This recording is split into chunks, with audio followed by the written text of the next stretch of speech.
So thank you, madam. Uh, I think I can speak from here. Uh, so thank you, everyone, particularly the organizers. This is not a vote of thanks, but still I felt obligated to express my sincere gratitude to all. We had some wonderful session. In fact, a couple of years back when we were in Vietnam, for the ADFIAP conference, that was the 39th session. At that time, we had thought of launching a session in India. So we tried for the next year, which for various reasons did not happen. Actually, it was already taken up by Samoa, so we could not do it. The year after that, it went away to Macau, and now this year we are in India. So it was something which we have been planning. And it was good that we had taken some 2 to 3 years time to come here, primarily because by then the world scenario has changed quite a bit. What we were discussing in Vietnam, at that time the world was in the midst of a deep recession and almost looked like going nowhere. No one really knew what was happening, no one really was there. We were discussing all issues, yes, but we had never given a focus.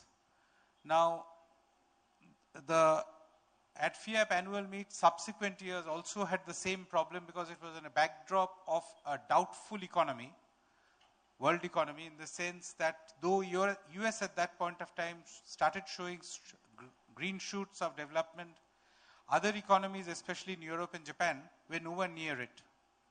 No one thought very seriously that the world economy is on a revival path.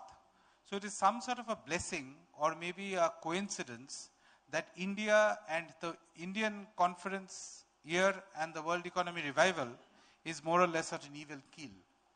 In this particular situation, when we organized this conference, we thought we could have a good look at various developmental issues which become increasingly relevant for development. We had the problem of agriculture obviously being the largest employer anywhere in the world, at least in the part of the world where we belong to. Obviously, it becomes the most topical thing for discussion if you have anything to discuss about development. We also had the SME sector, which was, except in India and China and Japan and Korea, maybe except these 4 countries, all other Asia, it is the primary focus or primary industrial base.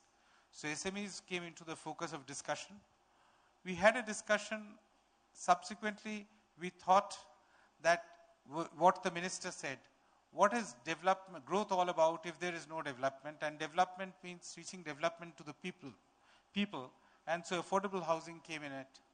And then subsequently we thought that the entire development process moves forward only when you have a session on trade finance. And so we had scheduled the session. Bobby was an excellent guide. Shivji Rai Jadhav also told us what to be done. And thank you very much. I think we all did it well. In the trade finance session, we had a lot of discussion. We find, because I am expected to, I think, sum up only that. But I have perhaps exceeded my brief. But in the trade finance session, we had the basic question of trade finance having dried up in the crisis years of 2008-9 to 2016, trade finance having dried up and as a result causing impediment to development. So that was naturally the focal point of discussion in this particular thing. What could have been the reasons for trade finance drying up? There were 4 reasons which were often discussed in popular literature. One was trade finance dried up primarily because people got overcautious with financial things. With financial lending or financial transactions, people got overcautious. And people got overcautious primarily because of certain regulatory reasons. And those were the second and third. That is the regulatory reasons which had impeded trade finance flows between the countries. In today's session, we had good discussion on the difficulties which were faced by the world economy because of lack of trade finance, and the regulatory things in the sense of the new Basel III regulations, the KYC AML guidelines, etc., which made it more difficult and harder for trade finance to have a smoother flow to make the wheels of industry and trade moving. The other very important thing which had often been discussed in the literature and very frequently is drying up of trade finance is nothing but a reflection of drying up of trade generally. What it says is that it's not that trade finance was the causing factor for trade having declined, but trade not being there resulted in no trade finance flows being there. Whatever it may be, the third point which was most relevant was being discussed in the literature was there was a crisis of confidence all around. You had a crisis of confidence whereby trade finance flows did not happen between banks. There was a crisis of confidence, so the regulators thought of impinging a lot of hard measures. And there was a crisis of confidence because of which trade was not happening. So that formed the ground of discussion. We had some very important and good discussion, I must say, and I must thank all my panelists who enabled us to have that discussion. The sum and substance of that discussion was, yes, there was a trade finance dip. Regulatory reasons were the primary reasons responsible for it, and also you had the problem of crisis of confidence. The potent fear was that the crisis of confidence could develop as trade wars and trade impediments or trade barriers are being developed in various parts of the world. But so far as the trade finance crisis was concerned, it looked like it is on a better path, it's on a revival path, it's on a growth path, and trade finance, as per recent statistics, has been going up in moderate measures to start with, and I am sure it will gallop up in the future. Now, when you bring that into focus, it brings into focus the question of sustainable trade finance, and for that, our panel, the next panel, and the lone questionnaire, a very eminent personality, Mr. Shailendra Narayan, who was earlier chairman of SIDBI, had raised a very important point of creation of an institutional setup to ensure sustaining trade finance for SMEs. That was carried through in the next panel, and the ECAs have been identified to play a very major role in setting up a vibrant trade finance network or trade finance flow in this world. We concluded, or the session concluded, by proposing and by suggesting that as a conclusion of this session, we should take it that the institutional framework should be strengthened, and if necessary, a new institutional setup could be developed under the watchful eyes or under the guidance of ADFIAP, so that we could have a more sustainable structure for trade finance flow, so that SMEs, especially in this part of the world, in Asia Pacific, could not have the problem which it faced recently of the trade finance flows being afflicted and affected very adversely. There should not be a situation where the $1.5 trillion trade finance gap, a very, very substantial numbers, which had been estimated by Asian Development Bank to be the trade finance gap in the world, had affected the SMEs, and that too in Asia Pacific in a very substantial manner. That type of situation should not arise, and I would leave it as a thought to Chairman ADFIAP and Secretary General ADFIAP and others to get round the table, all of us together, to discuss the feasibility and viability of that program. I think the learning were these, that yes, there was a crisis, the crisis has to be managed, and the management requires a deeper institutional structure, deeper regulatory environment, much more grounded, which could actually deliver us a better result so far as trade finance flows are concerned. Thank you very much.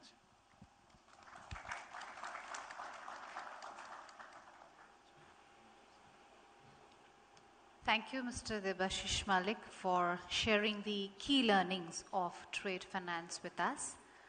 Ladies and gentlemen, we must all admit that it has indeed been a very stimulating and inspiring meet, as we have all got so many takeaways, which I'm sure all of you will try to visualize and implement in your respective domains and countries.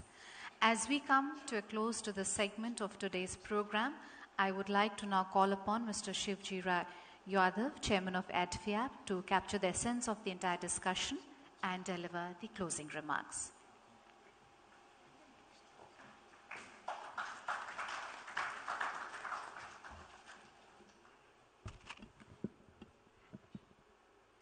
Namaskar. Good evening, ladies and gentlemen. Fellow delegates, I don't want to give a detail because Mr. Malik has already explained what happened last 2-3 days here, and he's deliberate very. So on behalf of ADFIAP, I used to thank and congratulate our member host institution here in India for a very successful 41st ADFIAP annual meeting. I am pleased to report you that we have a record attendance of over 100 attendance from the ADFIAP members in 21 countries in the Asia and Pacific region and elsewhere. From my perspective, the theme of this year's annual meeting is promoting inclusive and sustainable development. The role of DFIs was fully discussed and deliberated upon by our excellent speaker and moderators as well as delegates. Areas in agriculture and rural development, affordable housing, micro, small and medium enterprises and entrepreneurship, infrastructure development and trade finance are all relevant and timely. Today, as the global economy is recovering, as development financial institutions are again in the forefront in contributing to the fulfillment of the Sustainable Development Goals. As I mentioned in my opening remarks, while we came here to learn from each other and meet for a potential cooperation to further enhance our role as a DFIs. We also celebrate our achievement and enjoy the beauty and culture that New Delhi and our friends here in India have graciously prepared for us. I don't want to speak more. So finally, I wish to thank you all for your hospitality and kind support of our association, ADFIAP. Thank you very much.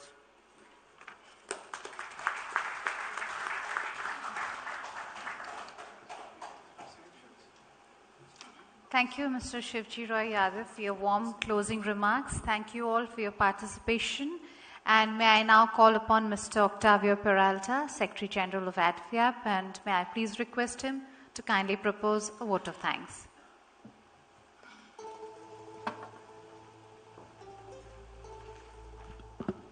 Thank you very much, Santi.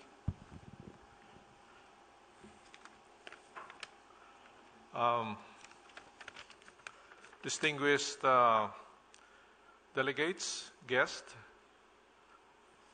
ladies and gentlemen, I think you've heard the Honorable Minister a very passionate endorsement of DFIs, right? I think it makes us happy that other people, especially in government, are appreciating our role as DFI. So I would like to applaud on that. So on behalf of the ADFIAP Board of Directors, the Secretariat, and members, I would like to thank very much our host member institutions in India, namely IDBI Bank, Exim Bank, National Housing Bank, NABARD, NEDFI, and Entrepreneurship Development Institute of India for graciously hosting the 41st ADFIAP annual meeting here in New Delhi. Thank you very much. I wish also to take this opportunity to recognize and appreciate the excellent work of the 40 or so organizing team led by Mr. Somya for their tireless effort in making this event happen and for their kind hospitality and friendship. I wish also to thank speakers and moderators for sharing their experience and expertise and for taking time off their busy schedule to be with us.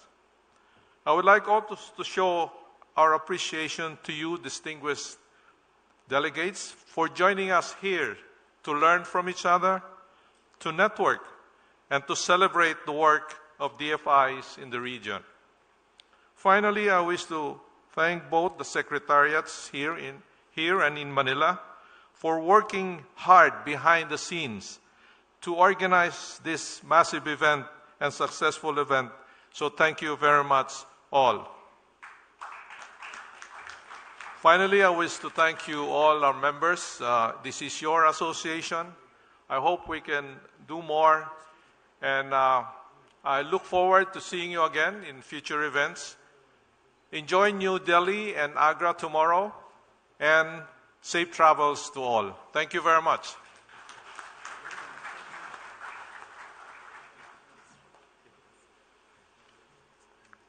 Thank you, Mr. Peralta, for the very warm vote of thanks.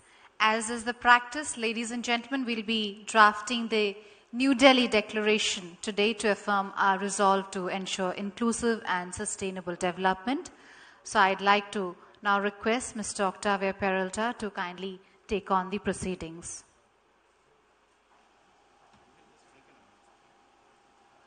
Thank you, Santi. Before we go to the New Delhi Declaration, I think it's fit and proper to invite the organizers, the organizing team led by Soumya, to come on stage and present yourselves for a photo session. Because some of you are nameless, faceless, I think we would like to show your appreciation. So would you please come on stage? The organizing team, Mrs. Soumya. Yeah.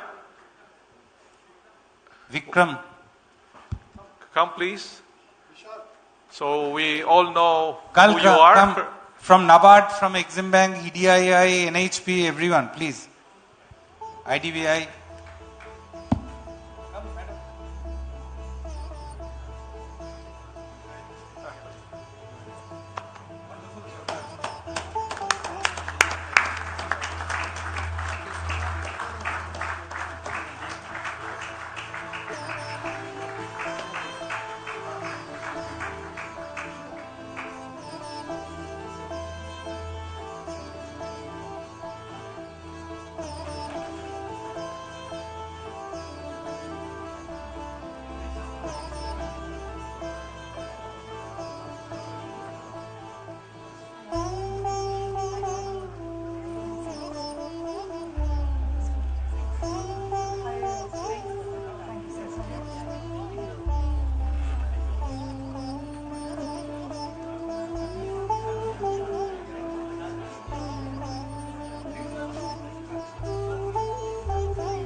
Sandy, Norman, would you like to join us?